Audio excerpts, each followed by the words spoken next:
Jesus put his mother through emotional pain and distress intentionally. And I think it was for Mary's benefit. This is Pastor Travis with a City of Seekers. Welcome.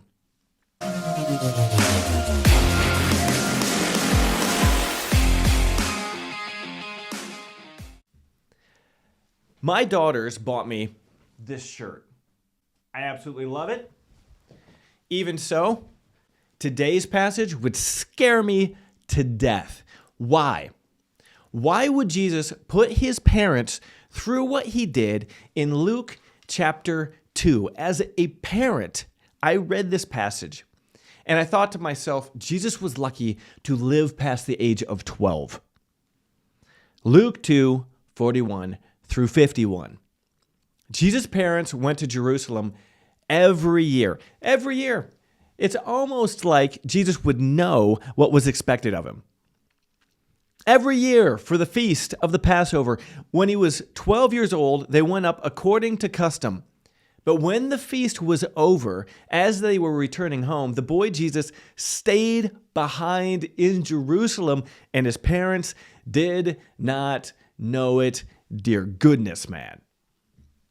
But because they assumed he was in their group of travelers, like they did every year previously, they went a day's journey. Then they began to look for him among their relatives and acquaintances. When they did not find him, Joseph began repeatedly mumbling to himself, "Spare the rod, spoil the child. Spare the rod, spoil the child." I may have inserted that part. They returned to Jerusalem to look for him after 3 days. 3 days. They found him in the temple courts, sitting among the teachers, listening to them, asking them questions, and all who heard Jesus were astonished at his understanding and his answers. Man, he better have answers. When his parents saw him, they were overwhelmed. His mother said to him, "Child, why have you treated us like this? Look, your father and I have been looking for you anxiously." But he replied, "Why were you looking for me? Didn't you know that I must be in my father's house?" Oh, okay. He turned it around on them. He turned this around on their lack of understanding.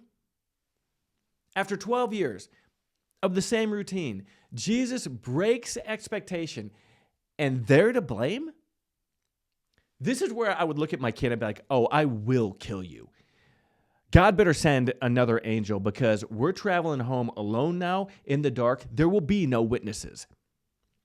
Let's establish something right now. Jesus knew what he was doing to Mary. He knew it. He was missing for 3 days. During those 3 days, what did he eat? Where did he stay? The caravan he came with, all those people, were all gone. And not once did he go, my parents? Jesus knew. Further, the scripture is clear. So great was Jesus' understanding and Jesus' answers that all who heard him were astonished. So when Jesus asked his mother, "Why were you looking for me?" the idea is what? That he didn't know? He knows the deepest depths of the scriptures, but he doesn't get why his parents were looking for him. He knew. And he did it anyway. All that pain, all that terror, all that not knowing.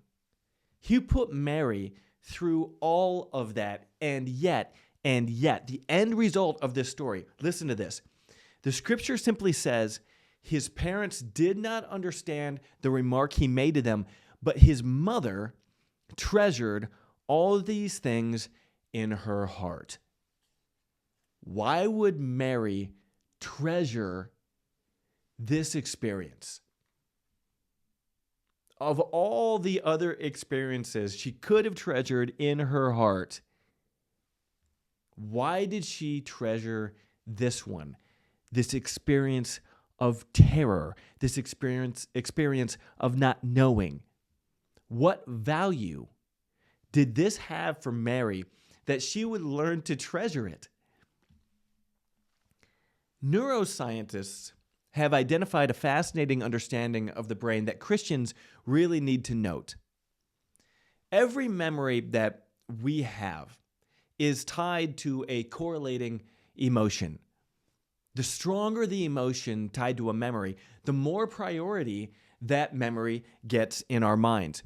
For instance, I have forgotten more details about the past month, we'll say, than I will ever remember.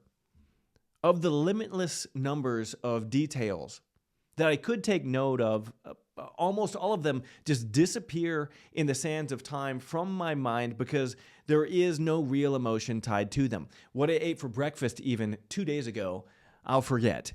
Something that recent, just simply gone from my thoughts. Traumatic experiences that we wish we could forget sear into our memories and create black holes of pain that constantly draw us back into those memories over and over again. There's a reason. Fear and pain get categorized in our minds with a higher priority than joy and pleasure. Some refer to this as hedonic asymmetry. Neuroscientists believe that this is our brain's way of keeping us alive. If joy and pleasure override fear and pain, we'll likely die in pursuit of that which we like instead of foregoing what we like in an effort to avoid the pain. Think of it this way. If a person really loves the pleasure and joy of eating an apple, and that is prioritized over the fear and pain of falling from a tree, we'll say, we would find a lot more dead people under apple trees. Fear and pain, therefore, are prioritized in our minds over joy and pleasure. Jesus created an event that caused immense amounts of fear and emotional pain, especially for Mary. Arguably, this is some of the greatest fear that a parent could feel. That pain and fear prioritized this experience in her mind. It was something she would never forget. Jesus needed this to happen. He needed to create an experience Mary would never forget, something front and center. He needed to put her through the agony of losing her son for 3 days. That is no coincidence. Why? So that she would be prepared for the next time she lost her son for 3 days. As he went about his father's business, ultimately at the end of those 3 days, he would be found in his father's house. Why were you looking for me? Didn't you know that I must be in my father's house? And Mary treasured up this experience because it would be this experience that prepared her for the next. Jesus wasn't young and confused about why Mary was looking for him. He knew exactly what he was doing, preparing Mary through a lesson she needed to remember. Even though at the time his parents did not understand the remark he made to them. You may not understand the pain and fear you've experienced or are experiencing now. You may be as angry about these experiences as I would be if I lost one of my girls for 3 days. But don't be surprised if you're being prepared for something in the future that will cause you to look back at these experiences and treasure them in your heart. This is Pastor Travis with the City of Seekers. Please like, share, subscribe. Jesus said that the harvest is plentiful, but the workers are few. Just by sharing this message, the work will be done. God bless you for tuning in. I'll see you next time.